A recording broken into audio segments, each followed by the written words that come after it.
Apart from the two known types of matter, extremely careful mathematics and complex models suggest that there aren't just two types. In fact, several kinds of matter exist in space right now. One such mysterious matter was accidentally discovered by one of our machines during an experiment, which was called Dama. We all know that the moon revolves around the Earth, and our Earth orbits the sun. Even the sun itself moves along a specific path within the galaxy. All of these celestial bodies are on their own journeys through space, a cosmic dance that has been ongoing for billions of years. But experiments like Dama revealed something very special about this journey. While traveling its path, Earth occasionally passes through some unknown scattered matter in space. This discovery was astonishing and also very serious. So, the experiment was conducted again, but with better machinery and a different method. This time, the experiment was called Dama Libra. And this time, the findings were even more shocking. Earth doesn't just pass through this strange matter once or twice a year, but 5 times annually. And these events don't follow any fixed schedule. That's because this mysterious matter suddenly appears in Earth's path completely at random. We now know this unknown matter interacts with Earth 5 times a year. But here's the big question. Can we predict when it will return? In science, prediction requires understanding. What is this matter made of? What does it look like? How does it behave? What trajectory is it on? Only once we answer those questions can we begin to forecast anything. But here's the problem. We know almost nothing about it. What it's made of, what it looks like, what laws of physics it follows. We're in the dark. That said, Dama Libra has now evolved into a more advanced system called SABRE, and experiments are still underway. Interestingly, when this mysterious matter suddenly crosses Earth's path, our planet's magnetic field acts as a protective shield, just like it guards us from solar radiation. But in places where this magnetic shield is weak, the unknown matter interacts with Earth, and it causes strange and unexplained phenomena in those very areas. It seems that when Earth can't defend itself, especially in spots where magnetic anomalies exist, a rare and powerful phenomenon unfolds, something that may occur only once in months, years, or even centuries. This mysterious matter appears to influence these vulnerable zones almost as if it's opening hidden doors. For example, when Earth was in a particular position in its orbit around the sun, like during a solar eclipse, one such door reportedly opened over Germany and Switzerland. People claim to have seen something incredible, a different world where hundreds of red and black spheres were engaged in battle. That's why the final message from the pilot lost in the Japan Triangle was, "Something's happening in the sky. The sky is opening." In that moment, he wasn't hallucinating, was witnessing a doorway, a portal opening before him. Similarly, the last message from Flight 19 lost in the Bermuda Triangle was, "We're entering white waters. We don't know where we are. The sky is green, no. No, it's white, no, it's green. Nothing feels right." The pilot was seeing another world through a doorway, its bizarre colors bewildering him, causing complete disorientation. That's why their navigation systems failed. 2 realities were colliding. Maybe these are the very same doors that open and close with Earth's movement around the sun. And when Earth enters that mysterious matter, these portals briefly open for minutes, maybe hours, then vanish. And perhaps these are the doors that swallow entire planes, never to return. That could explain why we never find any trace afterward. And maybe, just maybe, ancient civilizations also knew about them. Soon I'll show you actual evidence that they did. Maybe these are the very gateways referenced in different religions. For example, in the Holy Quran, Surah Al-Hijr, verses 14 to 15. If we opened for them a gate into the sky, and they continued to ascend through it, they would still say, "Our eyes have been dazzled. Rather, we are people bewitched." Could these be the very same gateways? Ancient South American religions also speak of them, and later, I'll show you the rituals they performed to connect with these so-called portals. But just me saying all this isn't enough. Claiming these sky-earth doors exist and open with cosmic movement isn't proof. So before we reach the 4th question, let's look at a more basic one. Do such doors actually exist between Earth and the heavens? Is there any scientific evidence? Has anyone else in the past spoken about them? Let's first explore what science has to say, and then I'll take you through the stories of those who knew about these doors thousands of years ago. The idea of sky gates, or cosmic portals, was first scientifically suggested in 1928 by a German mathematician, Hermann Weyl. He theorized the existence of one-dimensional tubes or paths in space gateways through which something could enter but never return. This idea sparked an avalanche of interest. As his theories were explored further, a problem emerged. These doors were one way only. Once something entered, it was gone. That didn't quite fit with what researchers hoped to understand. So scientists continued refining the math. Eventually, the equations were reworked, better understood, and a new concept emerged: the traversable door, a gateway that allowed both entry and exit, a door that could open and close safely, a door that doesn't collapse, a stable portal through which you can go in and come out again, and most importantly, it stays open long enough for travel. And finally, the existence of such a door was mathematically confirmed in 1973 by physicist Homer Ellis through complex high-level math. Strangely enough, without knowing about Ellis's work, two other scientists, Kip Thorne and Professor Mike Morris, independently confirmed the possibility of such gateways. In 1998, unaware of any earlier research, another group of scientists developed their own mathematical equations. And guess what? They too concluded that in this universe, or between Earth and the skies, such gates do exist. Gates through which things can enter, and from which things can emerge. Do you realize what that means? It means three different groups of scientists, completely unaware of each other's work, independently presented three separate pieces of evidence for the existence of these gates. Today, the existence of such gates has been mathematically proven: gates through which things can pass in and out.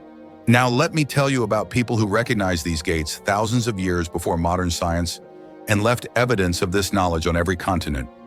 Have you ever seen ancient stone structures? I'm sure many of you have heard of the famous stone circle in England, Stonehenge. Archaeologists around the world have uncovered fascinating facts about Stonehenge, like the stones used in its construction didn't even come from that region. It was built 5,000 years ago. Yet we still don't know how the builders transported those massive stones across such great distances, or how they lifted and stacked them so precisely. But there's something even more special about Stonehenge, something hidden in the way the stones are positioned. The layout is circular, and within it are unique structures known to architects as trilithons, three-stone formations. Two large upright stones with one placed horizontally on top. In everyday language, these trilithons are called dolmens. Interestingly, dolmen isn't an English word. It's been used for centuries and comes from a now extinct Celtic language where dolmen simply means a passageway, or in basic terms, a doorway. 5,000 years ago, people understood the concept of doors because they had witnessed such gates open during the movement of the earth and the sun. Stonehenge itself is proof of that, perfectly aligned with the sun, with dolmens placed at specific solar positions. I'll tell you more about these dolmens later. So far, more than 3,000 dolmens, or stone doorways, have been found in Russia alone, hidden in remote wilderness and mountainous areas where no towns or villages exist. Over 80 ancient dolmens have been discovered in China too, thousands of years old, and again located in barren, mysterious places. You'll find these stone passageways not just in India, the Middle East, America, Asia, and Europe, but even on islands scattered across the Pacific Ocean. These ancient structures clearly symbolized something deeper: invisible gateways. Otherwise, why would anyone go through the immense trouble of dragging massive stones across hundreds of miles into desolate lands just to build what looks like a doorway? Because those people had realized that in or near those very locations, terrestrial and celestial gates opened and closed, triggered by the movements of the earth and the sun.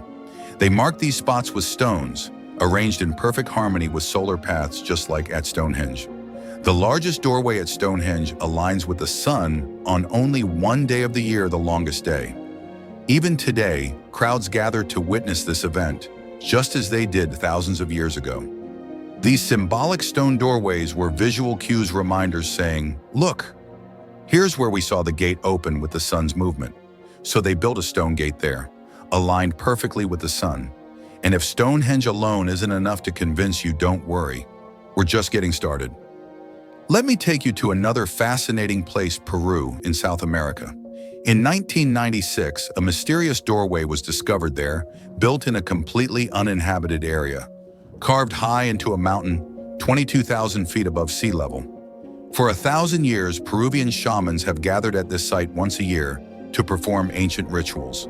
And during those rituals, they tell a powerful story of how, centuries ago, their greatest shaman disappeared into this doorway when it suddenly opened. They say the doorway opened with the help of a golden disc, and the shaman vanished inside, never to return. But one eyewitness saw it happen. Since then, this spot has been sacred to the people of Peru. In honor of that moment, they carved a symbolic stone doorway into the mountain. But did you notice? They talk of a door that suddenly opened. And what triggered it? A golden disc, a symbol of the sun. A gate that opened through solar energy. Were these stone gates simply symbolic, or were they actual passageways? Only the original builders could answer that. But those ancient, mysterious architects once attempted something even greater. They tried to build the most massive doorway in all of human history. The site, Baalbek, in present-day Lebanon, inside a temple dedicated to the Roman god Jupiter. One of the stones intended for this gate still lies there, massive and untouched. A second stone was discovered in 1990, still in its quarry, never moved. It weighs over 1,200 tons. For 25 years, the third and final stone remained lost, fueling doubt that this was ever a doorway at all. But those doubters were wrong. Had they succeeded, they would have built the greatest doorway in human history, but they couldn't finish it. Why? We may never know. But the local name for these stones is deeply intriguing. Hajar al-Hibla, meaning the stone of the pregnant woman. And behind that name lies a strange legend. According to the legend, only one person knew the secret to carving and moving these colossal stones, a woman who was always pregnant. But she made one condition. She'd reveal the secret only after giving birth. Until then, the people had to keep feeding her.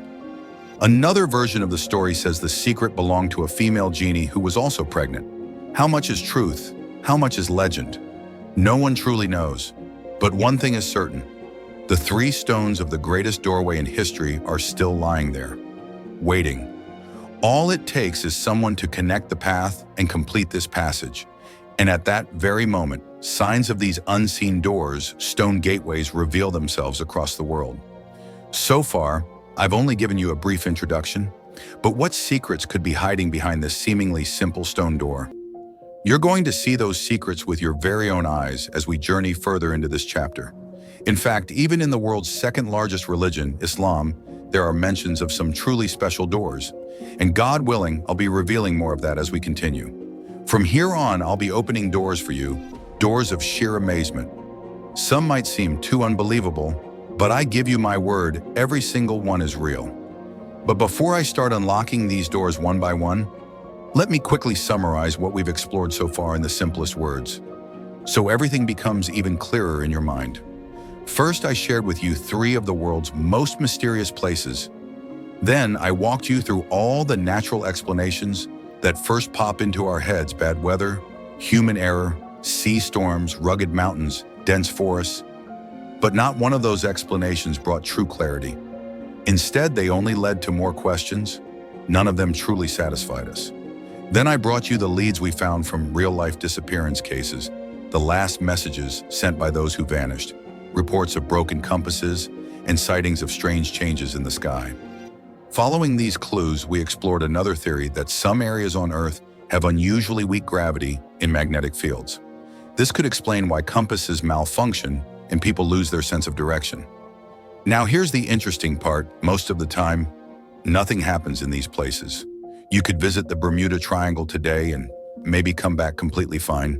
But during certain times of the year, or perhaps just for a few hours every few years, or maybe even a few months every few centuries, when the Earth and Sun pass through an unknown substance during their orbital paths, or when they align in a rare cosmic position, these mysterious doors begin to open, and things go through them.